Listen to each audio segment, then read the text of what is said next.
Hai, saya Sheila Sharif. Saya adalah postnatal care specialist. So, kali ni saya nak kongsikan tentang masalah suami yang bernafsu sangat tinggi, mempunyai nafsu yang puas, ingin melakukan hubungan seks sebaik isteri melahirkan anak di bawah tempoh 4 minggu.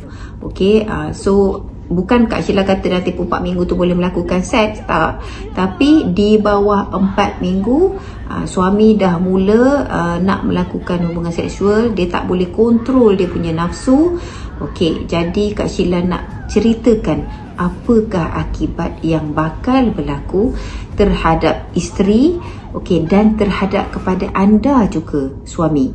Jadi Kak Sheila nak beritahu akibat-akibat yang bakal berlaku. Perkara pertama, akibat daripada melakukan hubungan seks di bawah 4 minggu, jika darah nifas masih keluar, itu agama Islam telah memberikan panduan melarang untuk tidak melakukan atau tidak menggauli isteri jika isteri masih dalam darah nifas.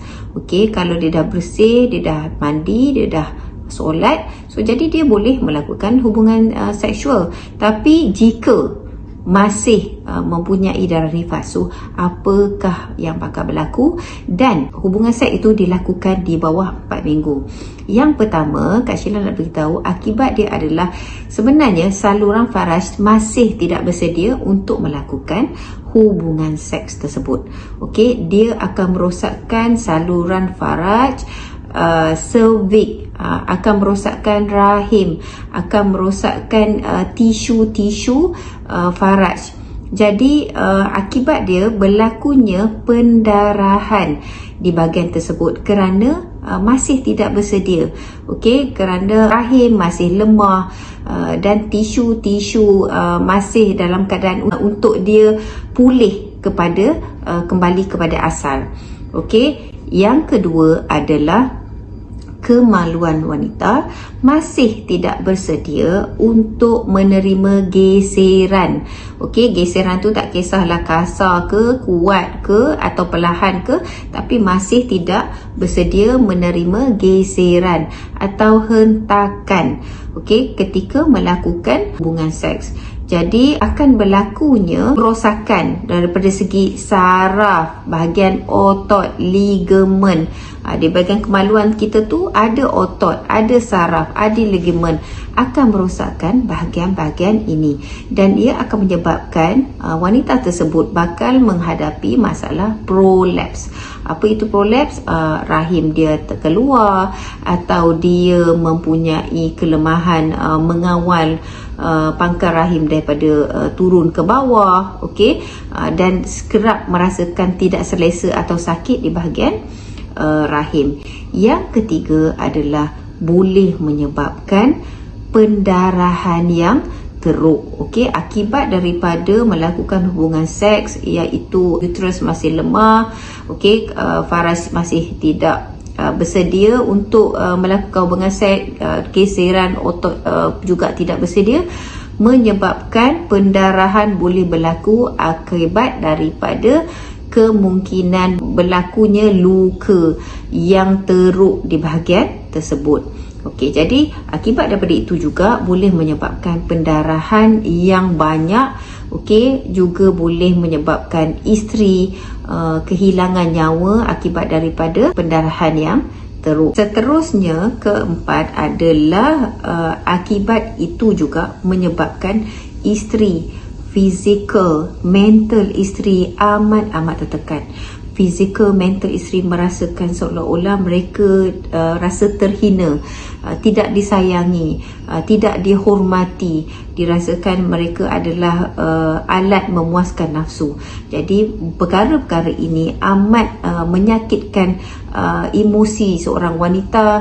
Dari segi fizikal, dia merasakan dia seolah-olah dilayan sebegitu. Sepatutnya dia dihormati, dilayan dengan baik, didatangi dengan baik, diberikan belayan dan sebagainya. sebagainya. Tapi apabila dia selepas melahirkan anak, zuriat benih di suaminya sendiri dan dia sendiri, tetapi suami melakukan perlakuan yang sangat kasar atau buruk terhadap dia apabila mahu melakukan hubungan seks. Jadi efek dia adalah fizikal dan mental wanita tersebut juga akan menerima akibat daripada perbuatan suami yang tidak bertanggungjawab. Perkara ini juga bukan setakat selesai pada ketika itu, juga boleh menyebabkan kesan jangka panjang. Kesan jangka panjang jika berlakunya kematian kepada isteri akibat daripada pendarahan yang teruk, suami pula kemungkinan akan diambil tindakan oleh polis, menyebabkan kematian kepada isteri. Jadi apa yang berlaku kepada anak yang dilahirkan? Apa berlaku kepada anak-anak yang lain? Okey, jadi tolong suami-suami yang berperangai begini, bersikap begini, bernafsu begini, tolong ambil berat tentang perkara ini. Yang terakhir adalah ada jenis juga suami yang melakukan hubungan di luar tabi'i. Okey, jadi dia rasa selamat jika tak melalui faraj. So jadi dia melalui lubang dubur. Itu adalah satu perbuatan yang sangat dilarang dalam agama Islam, melakukan atau mendatangi isteri daripada bahagian belakang.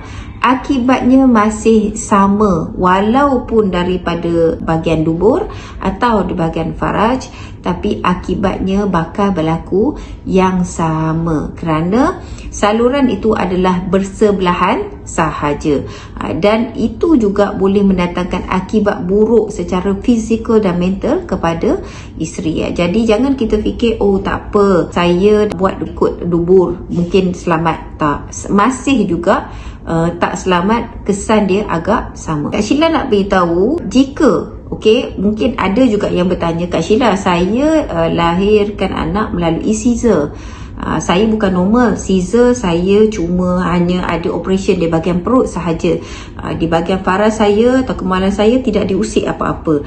Betul, tidak diusik apa-apa, tapi akibat atau kesannya akan sama kerana saluran faraj kita masih tidak bersedia, kemaluan kita masih tidak bersedia, rahim kita masih lemah, cervix kita juga masih dalam keadaan uzur dan lemah.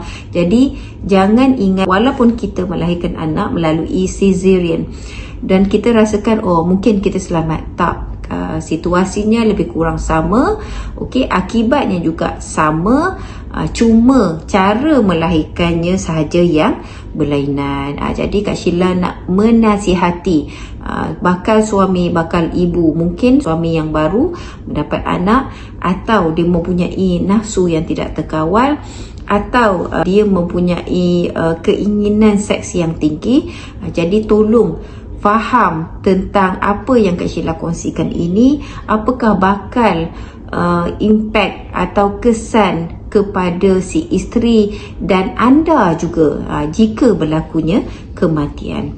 Jadi kita sebagai manusia, kita haruslah bersabar, berfikir secara waras, jangan menggunakan nafsu kita sebagai panduan kita mengemudi kehidupan kita di dunia ini. Jadi itulah perkongsian Kak Sheila kali ini. InsyaAllah lain kali Kak Sheila akan kongsikan lagi ilmu-ilmu dalam postnatal care untuk suami dan isteri yang lebih baik untuk meneruskan kehidupan. Itu sahaja perkongsian Kak Sheila kali ini. InsyaAllah lain kali Kak Sheila akan kongsikan lagi di masa akan datang.